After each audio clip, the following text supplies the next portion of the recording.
Oi, pessoal. Bom, vamos dar início aqui ao capítulo 4 do livro Os Problemas da Estética, do Luigi Pareison. Essa citação que iniciou o capítulo não é de graça. Essa citação também não tem diretamente a ver com o livro, mas tem um pouquinho a ver.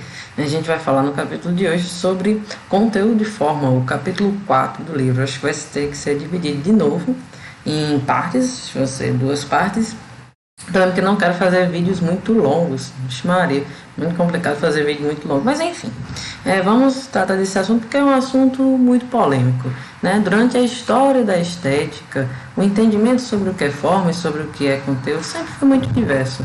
Um dos pensamentos mais vigentes, e talvez também seja um dos que o pensamento que talvez o Chorão estivesse vislumbrando quando compôs esse trecho dessa música, é uma ideia, né?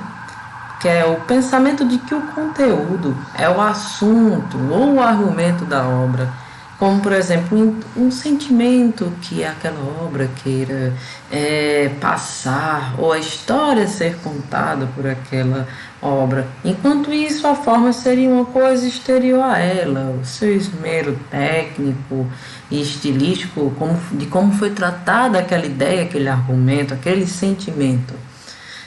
Pareson ele vai, iniciar problematizando essa ideia, porque essa ideia, no seu ponto de vista, ela reduz a arte a uma veste exterior que se preenche de ideias, vindas de outras fontes, dando a entender que o conteúdo poderia ser não arte ou não artístico e que existiria dentro disso um revestimento artístico.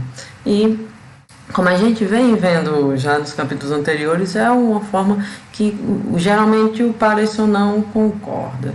Outra forma também que é muito pensada sobre forma e conteúdo seria o conteúdo sendo um tema ou um motivo, como a emoção ao cantar, ou o sentimento de nostalgia, de amor, desejo, melancolia, enfim, toda essa miríade de sentimentos que você pode querer emanar da obra.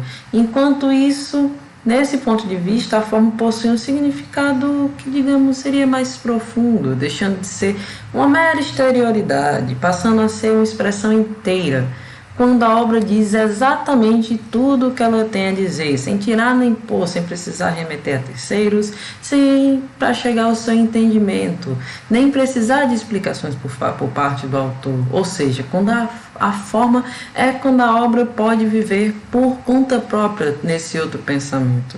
Independente do ponto de vista, uma coisa é certa, no pensamento de Pareson, forma e conteúdo são inseparáveis. E no sentido anterior que a gente estava falando, essa ideia que a gente estava falando antes, ela é vista mais do ponto de vista do conteúdo. Vou explicar um pouco melhor. O Pareson, na verdade, vai fazer isso para mim. Tô aqui com arquivo, e na página 57 ele diz o seguinte: fazer arte significa formar conteúdos espirituais, dar uma configuração à espiritualidade, traduzir o sentimento em imagem, exprimir sentimentos. Isso quer sublinhar, antes de tudo, o fato de que o conteúdo se dá à própria forma. Assim, a discussão ela vai continuando e chega-se ao entendimento da forma como uma matéria formada, uma configuração conseguida das coisas. Mas e sobre o conteúdo? O autor explica, que vai existir muitas obras que não expressam sentimentos de uma forma explícita, por exemplo, um arabesco, uma música abstrata, e que dessa forma procurou-se aprofundar um pouco mais o entendimento do conteúdo, no sentido que o conteúdo seria algo como o mundo do artista, sua forma de pensar, viver, sentir, seus posicionamentos, suas concepções sobre a vida, aspirações, enfim, toda essa espiritualidade intrínseca desse sujeito, dessa pessoa. Essa concepção também traduziria uma forma e conteúdo como inseparáveis, mas do ponto de vista da forma. A forma e o conteúdo seriam inseparáveis do ponto de vista da forma, pois não seria mais dar a forma o conteúdo espiritual, mas sim uma configuração baseada numa junção complexa de vários elementos, de palavras, sons, cores, gestos e tudo mais. E continuando esse assunto, o Pareson vai nos alertar sobre uma possível existência de uma acentuação de algum dos dois lados por diversos pensadores. Vão ter pensadores que vão ser mais conteudistas, vão ter pensadores que vão ser mais formalistas. Entre os conteudistas que o Pareson afirma, ele cita o Herder, o Schopenhauer e o Hegel. O Herder ele teria uma ideia da poesia, por exemplo, da poesia ser a expressão imediata de sentimentos. Enquanto o Schopenhauer ele liga à arte à ideia de conhecer, não apenas o subjetivo, da vontade própria, mas ideias universais. Enquanto em Hegel, a ideia da arte como uma coisa que tem uma espiritualidade formada e que seria a representação sensível de uma ideia. Enquanto isso, nós vamos ter o ponto de vista mais formalista, que seria citado em Pareson na visão de Kant e Herbart.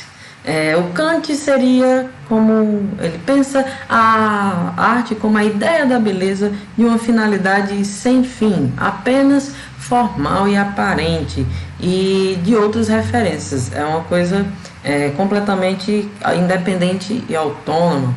E o Herbart teria a ideia da beleza que se exprime em si mesma, onde o sentimento não seria relevante, numa tentativa de se livrar de uma dimensão metafísica tão mencionada pelos românticos. E foi seguindo, né? E isso foi seguindo com alguns autores, se aliando mais ao formalismo, outros mais ao conteudismo. E depois também vindo com essa relação acabou influenciando outras áreas, como no positivismo, no socialismo, a época das poéticas da arte pela arte, né? Que a gente, na época da escola, a gente chegou a ver um pouquinho sobre isso, também passando pela psicanálise, e com o tempo essas posições vão ficando menos acaloradas, vai sendo um pouquinho mais, como eu posso dizer, levado mais em consideração, cada um dos dois lados vai levando mais em consideração o outro lado. E para Pareson, a última grande divisão que vai existir seria uma coisa que ele chama da escola semântica, que tenta dizer o que a arte significa ou o que ela quer dizer, e uma corrente de pensamento onde se insiste que a arte não quer dizer nada, que ela é somente produção de objetos. Mas agora vamos falar sobre a formação do conteúdo e a formação da matéria.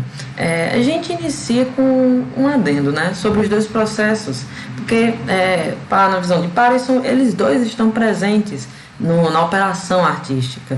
E eles estão presentes das seguintes formas. A deformação do conteúdo. A deformação do conteúdo seria uma relação conteúdo-forma. E teria a deformação da matéria, que seria uma relação matéria-forma.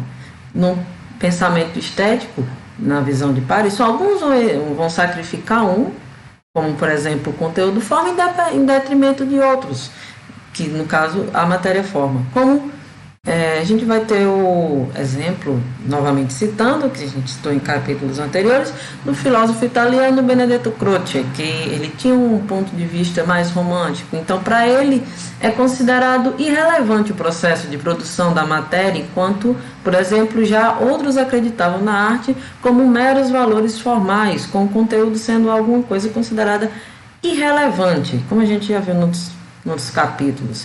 Isso vai produzir mais uma outra antítese, que é a entre o intimismo e o tecnicismo. O intimismo seria a redução do fazer da arte a apenas o ato de exprimir, enquanto o tecnicismo reduz a expressão da arte a apenas o ato do fazer. O intimismo mostra a produtividade artística como uma expressão do sentimento, e o tecnicismo afirma que a expressividade faz parte da sua produção, está no ofício. Pareson, como sempre, ele é muito conciliador nessas questões, né? E ele tenta chegar a um ponto pacífico, que em suas palavras, na página 62, a arte nasce no ponto em que não há outro modo de exprimir um conteúdo que o de formar uma matéria.